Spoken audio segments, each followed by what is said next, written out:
Pemirsa, kita bertemu kembali di Karni Ilyas Club. Sore ini saya menerima kedatangan Ustadz kita yang sangat kondang setanah air, Ustadz Abdul Somad. Beliau ini selalu jadi berita. Tanggal 1 kemarin Presiden mewanti-wanti di depan perwira TNI dan Polri bahwa para perwira itu supaya juga menjaga kegiatan istrinya yang sering mengumpulkan sama-sama ibu-ibu dan kemudian mengundang penceramah-penceramah yang radikal. Di radikal ini jadi sangat populer sekarang. Dan Ustadz kita dapat kehormatan masuk dalam daftar daftar radikal. Selamat Ustadz. Selamat juga. Saya dengar baru dapat bayi laki-laki. Alhamdulillah. Mudah-mudahan bisa jadi pengganti Ustadz di masa yang akan datang. Amin. Pemirsa, daftar yang beredar itu segera jadi viral dan jadi perbincangan sampai hari ini. Dari daftar itu beredar tanggal 5 kalau nggak salah. Dan di situ tokoh-tokoh ustadz-ustadz yang terkenal banyak yang masuk. Dan itu daftarnya ratusan dengan kategori macam-macam. Ada kategori yang dianggap ATI, ada yang dianggap kaum kafirin, ada yang dianggap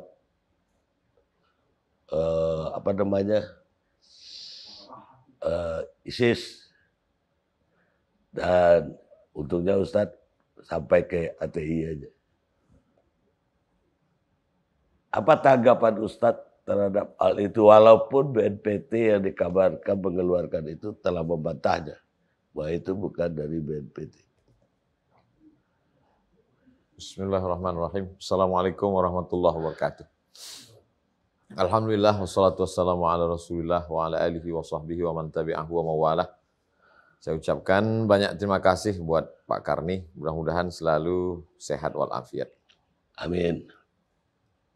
Saya kira perlu kecerdasan untuk melihat masalah.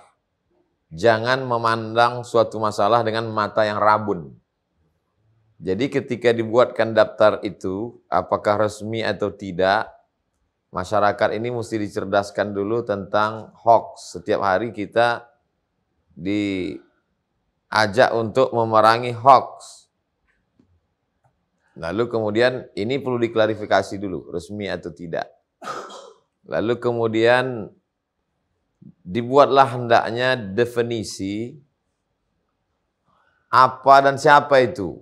Apa definisi radikal. Dan orang yang dimasukkan kategori radikal itu memenuhi syarat atau tidak. Kalau tidak, itu bahayanya Pak Karni, bisa jadi iklan gratis. Masyarakat yang sebelumnya tidak kenal dengan Ustadz malah dicari, apalagi dikeluarkan sebelum Ramadan. Nah, itu nanti masuk jadwal puasa. Nah, jadi diharapkan supaya masyarakat berhati-hati, malah masyarakat mencari, akhirnya ketemu dan masyarakat tertarik karena pembicaraannya. Jadi radikal itu saya kira kalau orang mengajak ke masjid, kalau ceramah, keadilan, itu tidak radikal. Radikal itu adalah bagi ibu-ibu sekarang yang radikal itu kalau kesulitan mencari minyak dan tahu tempe, itu radikal Bang. Pak Karni. Dia kena radikal mau antri berkilometer. Iya, itu bagi mereka radikal. Tapi di dalam daftar itu juga ada peringatan supaya tidak mengundang atau mendengarkan khotbah dari para ustadz tersebut. Jadi ada promosi negatif juga, nggak hanya positif kepada publik. Masyarakat ini kan biasa mendengar, dia sudah terbiasa bolak-balik bertahun-tahun.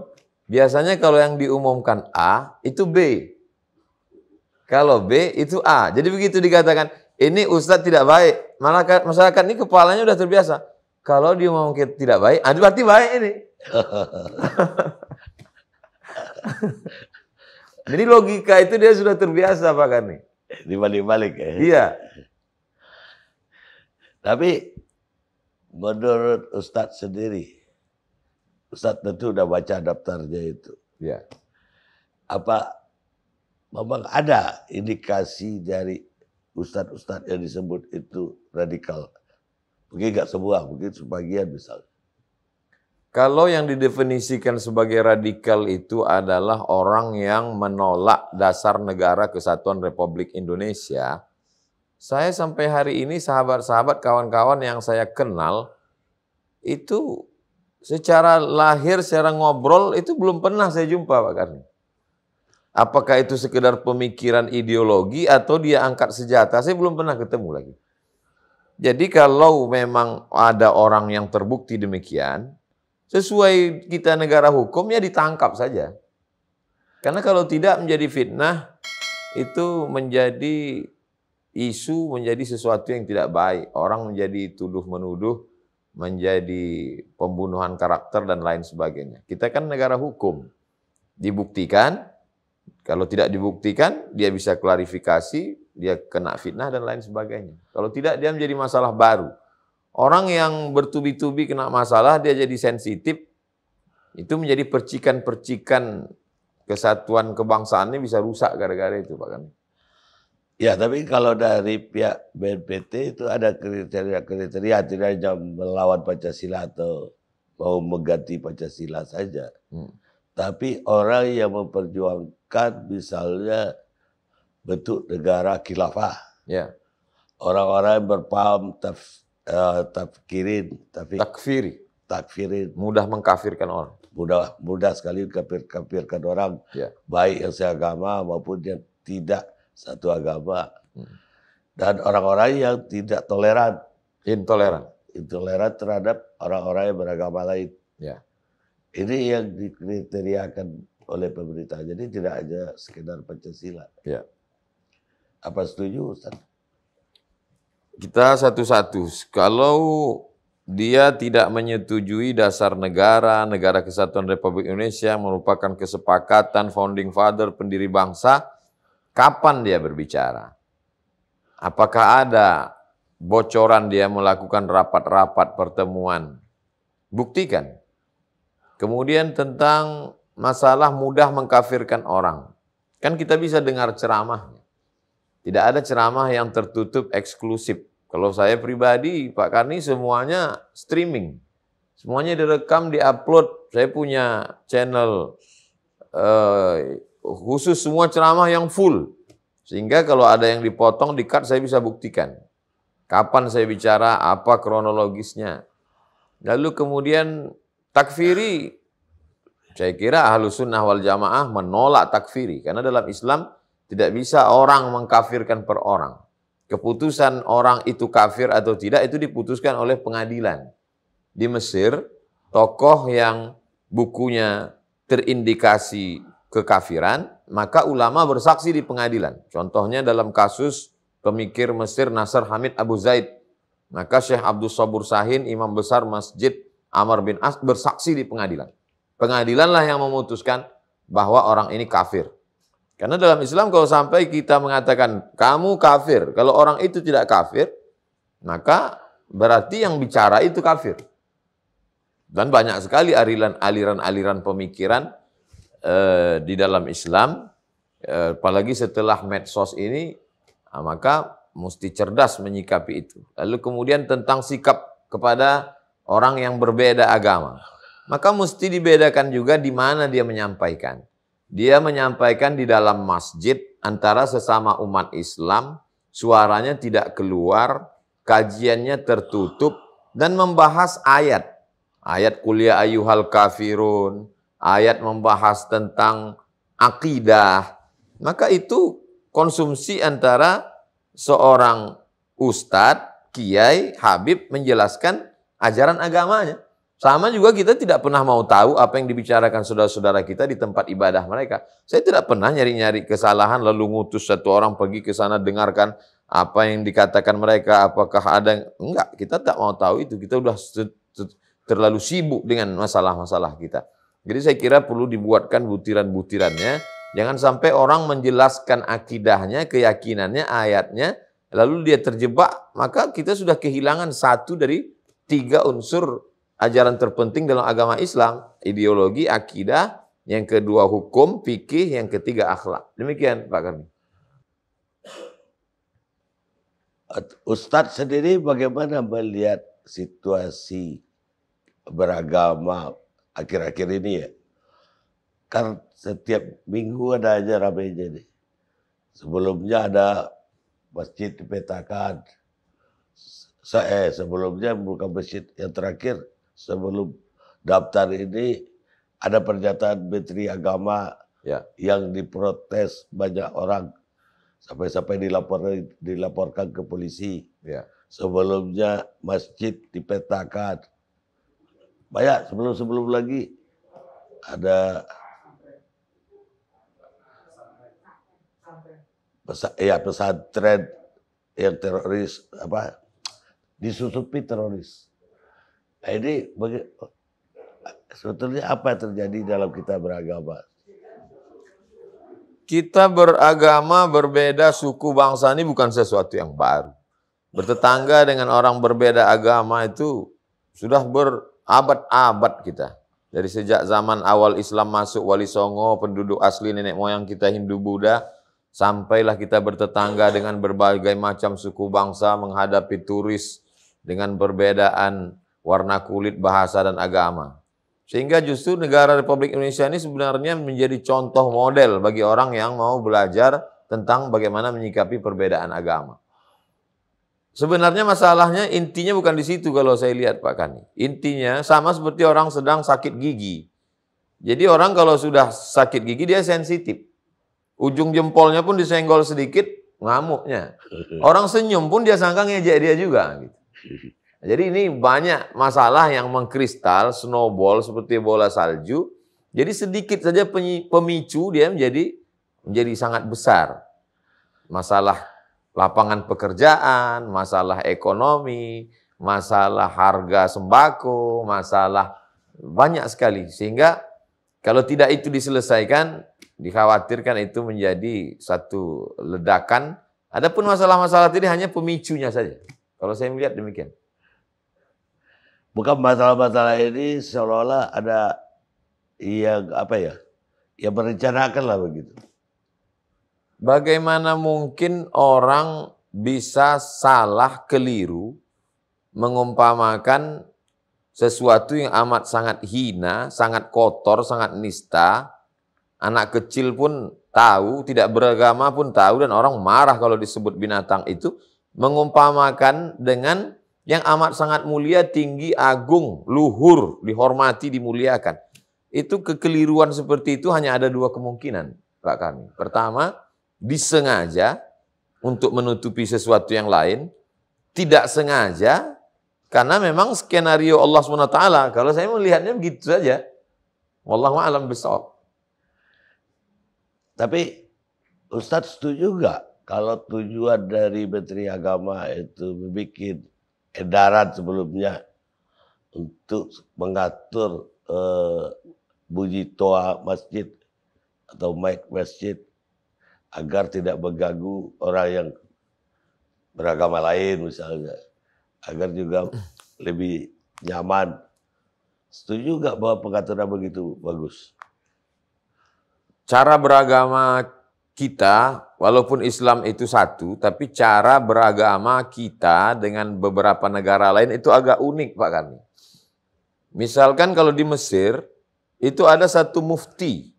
Jadi kalau untuk mengurus bagaimana bernegara itu diserahkan ke presiden. Tapi kalau untuk masalah agama itu diserahkan kepada seorang mufti, ahli fatwa. Yang jabatannya itu adalah sama dengan pejabat tinggi negara, resmi. Kita pun dulu sebelum Negara Kesatuan Republik Indonesia, kami di Sumatera misalnya kerajaan Riau Lingga, itu salah satu muftinya adalah Syekh Ismail Al-Minangkabawi, Minangkabau dari Semabur.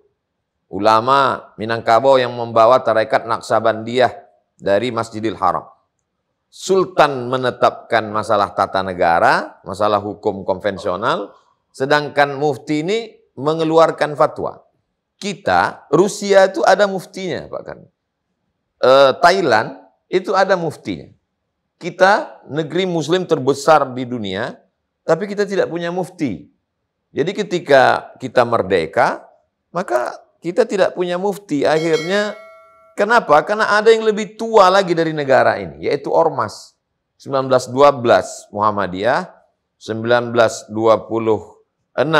Nahdlatul Ulama, 1930 Al-Jamiatul Wasliyah di Medan, Inyak Canduang dan Inyak Jahu mendirikan PERTI, Persatuan Tarbiyah Islamiyah, jauh sebelum negeri ini merdeka. Jadi, rakyat itu lebih percaya kepada ormas, kepada buyanya, kepada kiainya, daripada mufti. Kita tidak punya mufti, daripada pejabat negara. Iya, iya. Jadi oleh sebab itu, kalau mau mengeluarkan sesuatu, ajaklah ormas-ormas ini. Muhammadiyah, Nahdlatul Ulama, Persatuan Tarbiyah Islamiyah, Persis, Al-Jamiatul Wasliyah, Matla'ul Anwar, duduk bersama, dengarkan apa kata masyarakat, grassroots. Jadi tidak serta-merta tiba-tiba ujuk-ujuk datang, sementara masyarakat ini juga dia punya masalah lain.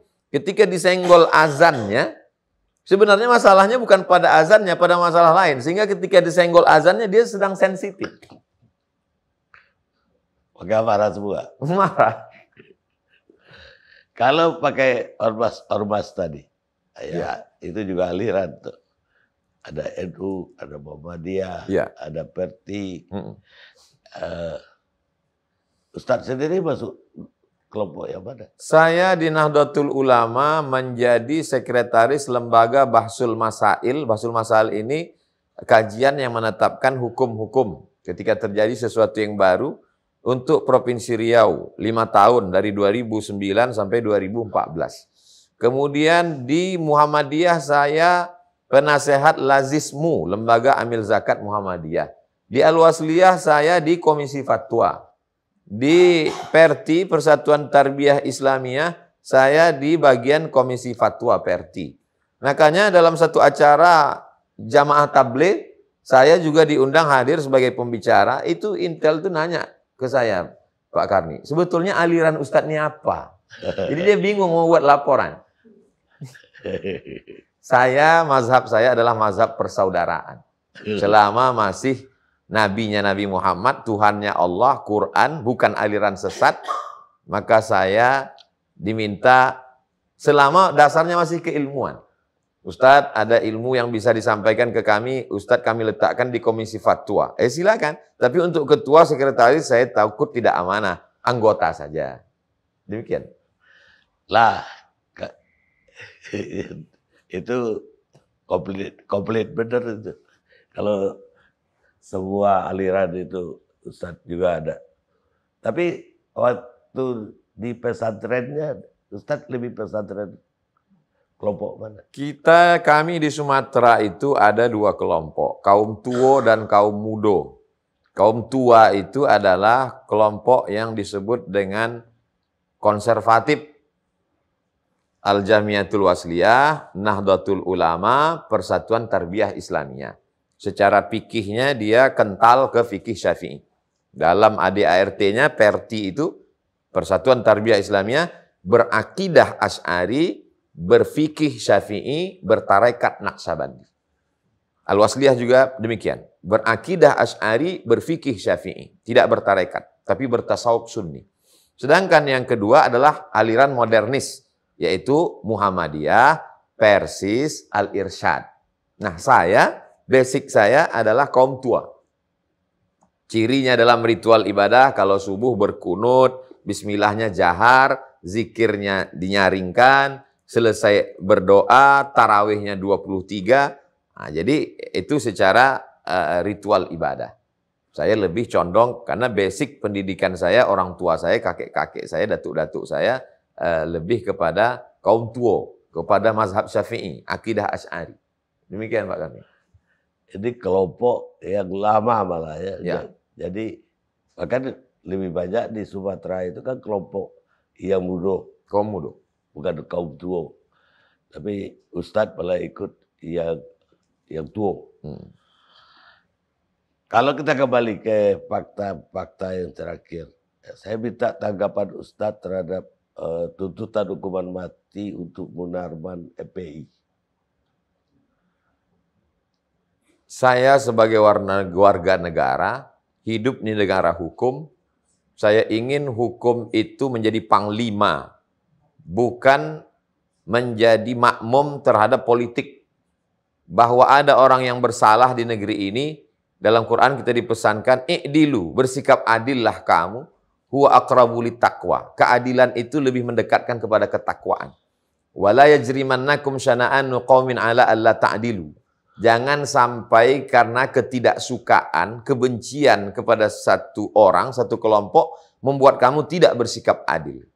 Sudah terlalu banyak sejarah masa lalu, ketidakadilan membuat orang kalau sudah kawan, walaupun salah, menjadi benar. Kalau lawan, sedikit pun salahnya menjadi kesalahan yang amat sangat fatal. Itu akan menjadi sejarah yang tidak baik untuk anak-anak masa depan bangsa ini, karena mereka pasti akan membaca sejarah itu.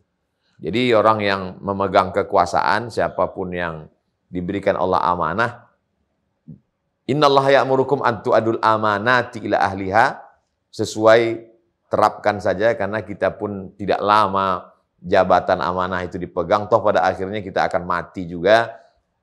Raja, queen, kuda, pion, berbeda barisnya, tapi kalau permainan sudah selesai, semua akan berbaring sama di kotak catur.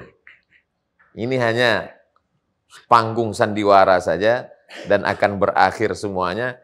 Cobalah kita berkaca kepada masa lalu, berakhir rezim Orde Lama, berganti Orde Baru tumbang, masuk era reformasi, toh semuanya akan berakhir. Jangan sampai kita meninggalkan sejarah yang tidak baik.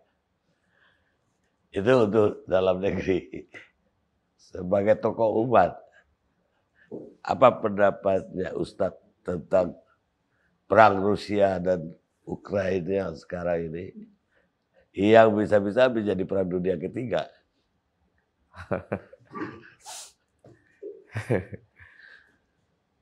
Saya tidak paham tentang Rusia, Ukraina, karena bukan domain saya, Pak Kani.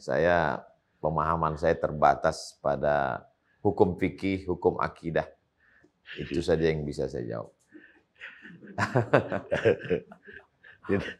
Tidak hukum internasional lah ya. Tapi ketika terjadi konflik antara Persia dengan Rom pada zaman Nabi SAW, kita tahu zaman Nabi itu ada dua kekuatan besar. Satu Romawi, satu Persia. Allah memesankan supaya berpihak kepada Rom. Karena sejahat-jahatnya Rom, dia masih bertuhan. Sedangkan Persia penyembah api. Makanya ketika saat itu menang Persia, Allah memberikan janji. Apa kata Allah? Bahkan ada satu surat dalam Al-Quran namanya surat Rum, surat Romawi. Ghulibatir Rum. Bangsa Romawi terkalahkan. Tapi insya Allah fi bid'i sinin, dalam beberapa tahun ke depan, min ba'di ghalabihim sayaghlibun. Setelah kekalahan mereka, mereka akan menang.